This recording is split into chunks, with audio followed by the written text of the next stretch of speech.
Nintendo, what are you doing? I've been a fan of Nintendo for a long time now, and I've owned just about every Nintendo console going all the way back to the original Nintendo Entertainment System, and Legends of Zelda has always been my favorite game on each one. Hello everyone, I am Ginsu Weaver, and this is my thoughts on Nintendo Switch's online paid service. On September 13th, 2018, Nintendo held a direct that showcased many new and upcoming games. The most exciting one being the Super Smash Bros. Ultimate Bundle. I pre-ordered it the next day, and I got lucky there were only 5 at my local GameStop. What I was really looking forward to, however, was the announcement of the online service. But then I was disappointed.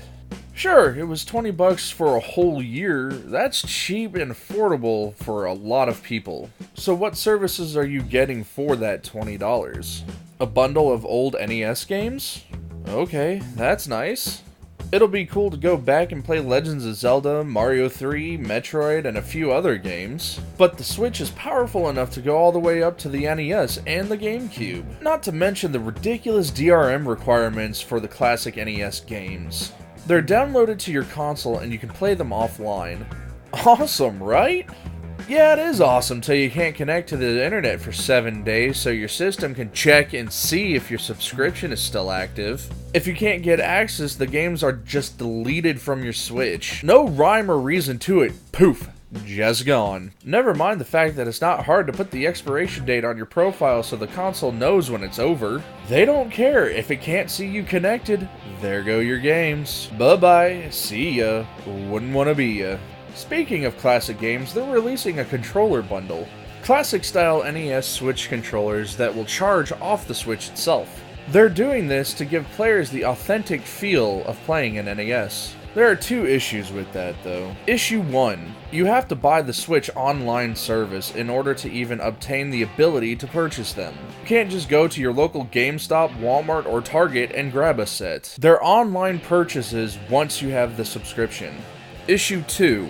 They're the same price as a set of Joy-Cons and a Pro Controller. That's right, the same price. Sure, you get 2 of them, but you get 2 Joy-Cons as well, but minus both shoulder buttons, the X and Y buttons, and the thumbsticks. You're essentially paying the same price for less when you can just use a Joy-Con that you already have. Now let's talk about online play. If there were dedicated servers instead of just peer-to-peer, that alone would be worth the $20. But you're literally paying Nintendo to use yours and other people's hardware that you already own to play. You're paying to access the internet with your Switch, which you have to pay service providers to do already. Not to mention third-party games like Fortnite and Paladins, you don't even need a subscription to play. Why? Because they have dedicated servers that Nintendo doesn't own. Now let's talk about cloud save data. I have a lot to say about this. This service, if done right, would have been worth more than the $20 subscription you would need. Being able to back up your games for just in case you lose or heaven forbid break your Switch. Don't lose all your progress on all your single player games. Oh, you noticed that, did you? Yeah, you can only back up single player save data. Not multiplayer games like Splatoon 2 because they want to prevent cheating.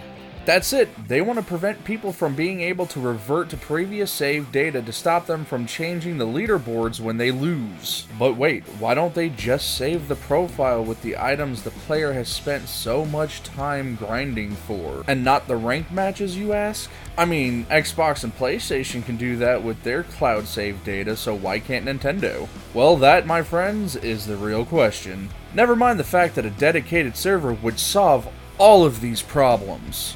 On top of that, if you don't pay the sub fee, all of the precious cloud save data you have, well, not anymore. It's gone now. If you forget your subscription is about to be up, or you don't have the funds, or you want to wait any amount of time before upping your subscription again, well, too bad, you're not paying them, so your data is automatically deleted. Just forget about the fact that Sony and Microsoft will keep your save data indefinitely. It's just being held for ransom to access, but it's still there. Nintendo will just delete it. So if you don't back up your save files to your Switch, you're SOL. Nintendo isn't holding it ransom like PSN or Xbox. They're just going to kill it if you miss even one subscription payment. And there's another thing. Both PlayStation and Xbox allow you to back up your save files to an external source. Hell, even the Wii U, arguably one of the biggest fails in Nintendo console history, allowed you to back up your saves to an external device. But for the Switch?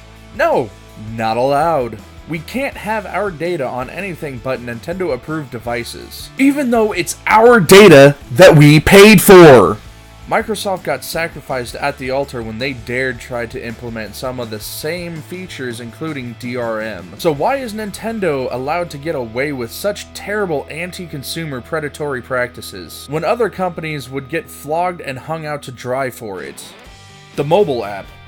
The garbage mobile app that is required for you to talk to party members in online multiplayer games is practically worthless. If they're gonna force us to use an out-of-game app in order to talk to other players and form chat parties, why, oh why would they use a crappy Nintendo app?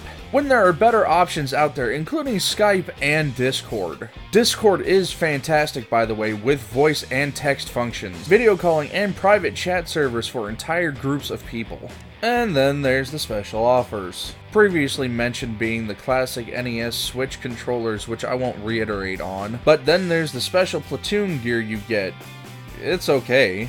It looks like a baseball jersey with Japanese caricatures on it, which is pretty nice. But as mentioned prior, better not lose or break your Switch because poof, those will be gone since, you know, Splatoon, arguably the biggest online shooter for the Switch, is not backup cloud compatible. There is so much wrong with the online service. The flaws far outweigh the benefits, especially for online play, which was free for the first 18 months of the Switch's life, and honestly is not worth the $20 a year price point and seriously needs to be fixed now.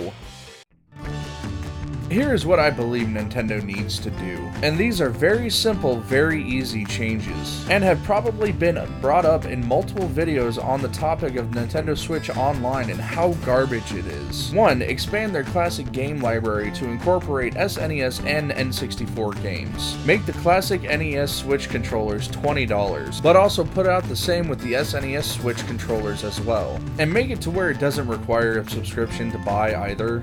2. Keep cloud saves indefinitely. Not everyone is going to be able to afford $20 a year, and giving them a grace period of 2 or 3 months is better than just outright deleting everything. 3. Get rid of the stupid mobile chat app, and either partner with a third party like Discord, or put chat functionality on the Switch itself. 4. Allow us to back up our saved data to external sources instead of restricting us to Nintendo Cloud services, and make it to where it saves the profile and not the ranking when it comes to online games. 5. Give more better special offers than a set of controllers and a virtual jersey. Now, I'm sure they may add more special offers later, but right now, they're really not worth it. And last, but certainly not least, build dedicated servers to improve performance on their online multiplayer games. They obviously have the money for it now. Clearly I'm despondent by what Nintendo is doing here, and what I hate the most is that I'm still going to buy the service. Why? Well, because I want to play online with people in Super Smash Bros. Ultimate, Splatoon 2, Mario Kart 8, and many more online multiplayer games that are going to be coming out. But I'll be gathering friends to go on the family plan so it's cheaper for all of us and more worth the price that it would be. Okay, now that my rant is over, I have a few announcements for the channel. I know I haven't made the videos I said I would from previous announcements, but a few things have changed. I have a few friends working on a lot of chibi cells for me, and I'm having them do it in a few different art styles, as well as more anime-centric, real-to-life character cells. Hopefully, once I get a few of them collected, I can start showing everybody those chibis. But with that, and like this video, I want to start doing more movie, TV, and video game reviews. A lot of them are going to be media that has already been released, but I'll be building the content with newer media as well. I'm still going to be doing product reviews, which the next one is going to be the Super Smash Bros. Ultimate Collector's Edition, because that's coming out on the 7th, and I've already done a small unboxing of the Super Smash Bros. Ultimate Switch bundle. Yes, I did buy both. I wanted the Pro Controller. So with that, breakfast is the most important meal of the day, and donuts are the best breakfast food. So eat up, stay healthy, and I'm out.